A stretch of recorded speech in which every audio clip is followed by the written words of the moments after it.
राधा चौधरी आमाको माध्यमबाट आउनुभयो। हाम्रो शरवण बुवा चाहिँ यहाँ सिनपा 3बाट हामीसँग जोडिनु भएको छ र हाम्रो बुवालाई यहाँसम्म जोड्नको निम्ति चाहिँ हाम्रो यहाँ दैनिक रूपमा थेरापी गर्न आउने हाम्रो आमा हुनुहुन्छ राधा चौधरी आमा, जसले आफू थेरापी गर्दै गर्दा अरू बुवा आमाहरूलाई पनि समस्याबाट मुक्त गराउनुपर्छ, यशोको बारेमा बताउनुपर्छ भन्ने सोचेर मानवताको धर्म निभाउँदै हाम्रो शरवण बुवालाई यहाँ जोड्नु भएको छ। यसरी हाम्रो राधा चौधरी आमाको लागि जोडको ताली बजाएको छ।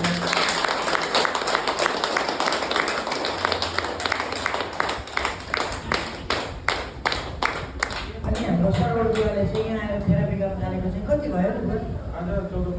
आज चाहिँ 15 दिनको थेरापी गर्दै हुनुहुन्छ।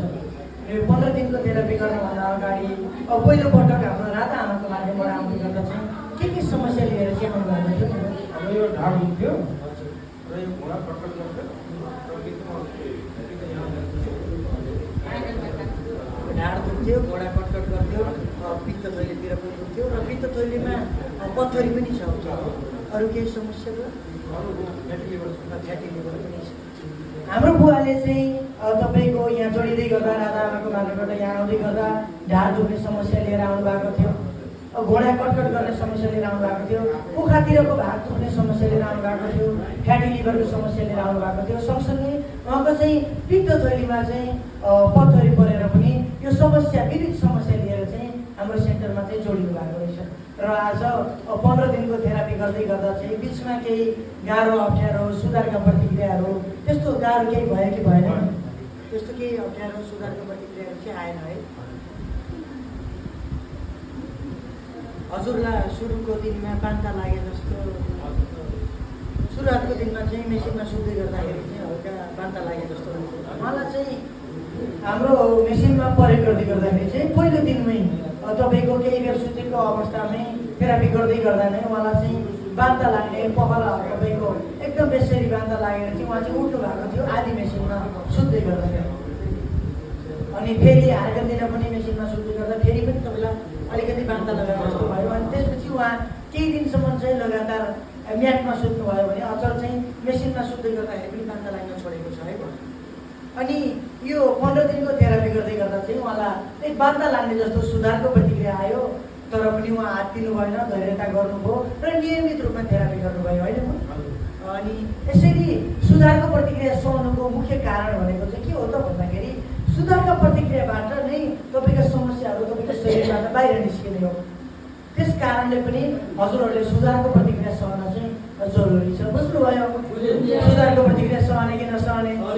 यसरी हाम्रो बुवाको लागि जोडको ताली बजाइयो।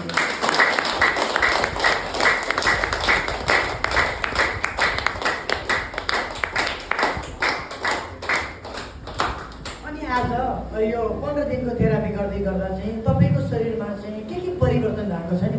ढाड दुख्न छोड्यो, यो कटकट गर्न छोड्यो र यो यता पनि दुख्न अलिअलि कम भएको छ। ढाड दुख्न छोड्यो, कटकट गर्न छोड्यो, तपाईँको यतापट्टि कोकोतिर दुख्न पनि कम भएको छ। अनि फ्याटी लिभर त चेक गर्नु भएको छैन? अलिकति केही हल्का महसुस भएको छ? फ्रेस हुन्छ, राम्रो लागिरहेको छ। सुन्नुभयो कि भएन? समस्या के लिएर आएको थिएँ र आज म 15 दिनकै थेरापीमा कहाँ पुगेको छु भन्ने कुरा चाहिँ हाम्रो बुवाले जानकारी गराउनु भयो। ढाड दुख्ने समस्या थियो, आज छैन भन्नुभएको छ 15 दिनको थेरापीमा, हो कि होइन? ढाड दुख्ने समस्याबाट मुक्त पाउनु भएको छ। मेरो घोडा कटकट गर्ने समस्या थियो, आज भएको छैन, त्यो समस्याबाट पनि मुक्त भएको छु भन्नुभएको छ। मेरो पित्त थैलीमा तपाईँको पत्थरी परेको कारणले पोको दुखिरहने समस्या सिर्जना भएको थियो, आएको थियो, आज त्यो समस्याबाट पनि मैले मुक्त भएको छु भन्नुभएको छ। सँगसँगै म आज फ्रेस भएको छु, यहाँबाट जाने गर्दा मलाई चाहिँ काम गर्ने जागरहरू भइएको छ भन्नुभएको छ। यो सबै परिवर्तन नि उहाँले हामीलाई सुरुवातकै दिनबाट विश्वास गर्नुभयो, दैनिक रूपमा आउनुभयो, मनमा शङ्का राख्नु भएन र नियमित रूपमा थेरापी गर्नुभयो, जसका कारणले आज उहाँका सबै समस्याबाट मुक्त पाउनु भएको छ। राम्रो हो कि होइन? एकचोटि हाम्रो बुवाको लागि जोडको ताली बजाउँ।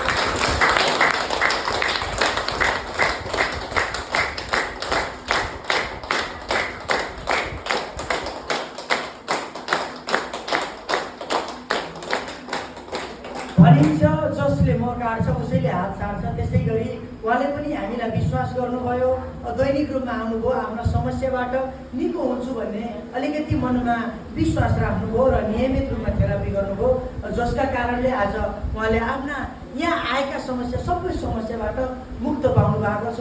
यसै गरी हजुरका समस्याहरू पनि छिटोभन्दा छिटो मुक्त हुनेछन्, किन भन्दा उहाँले प्रयोग गर्ने मेसिन र हजुरहरूले प्रयोग गर्ने मेसिन एउटै हो कि होइन? हो कि होइन? कि उहाँलाई अफिसमा गएर छुट्टै मेसिनमा सुताउने गरेको छ? उहाँका समस्याबाट उहाँलाई निको भएको छ भने हजुरका समस्याबाट हजुरलाई निको होला कि नहोला? हुन्छ कि हुँदैन? आवाज खै हुन्छ कि हुँदैन? दैनिक आएको खण्डमा मात्रै तपाईँका समस्या निको हुने हुनाले दैनिक थेरापी गरेर चाहिँ अति धेरै जरुरी छ। बुझ्नुभयो? बुझ्नुभयो कि भएन? अनि हाम्रो बुवा यसरी अहिले खुसी हुनुहुन्छ नि है? कति खुसी हुनुहुन्छ? आफ्ना शरीरका समस्याबाट मुक्त पाउँदै गर्दा पक्कै पनि सबै बुवा आमाहरू खुसी हुनुहुन्छ, हो कि होइन? अनि आज यहाँ आउनु भएको छ, दैनिक रूपमा थेरापी गर्न आउने हाम्रो बुवा आमाहरूलाई चाहिँ के भन्न चाहनुहुन्छ? सधैँ आउनु होला, ग्याप नगर्नु होला, त्यही सधैँ आउनुहोला, ग्याप नगर्नुहोला, अनि मात्रै समस्याबाट निको हुन्छ भन्ने कुराहरू चाहिँ जानकारी गराउनुभयो, हो कि होइन? अनि हाम्रो सर्भिसहरूलाई चाहिँ के भन्न चाहनुहुन्छ?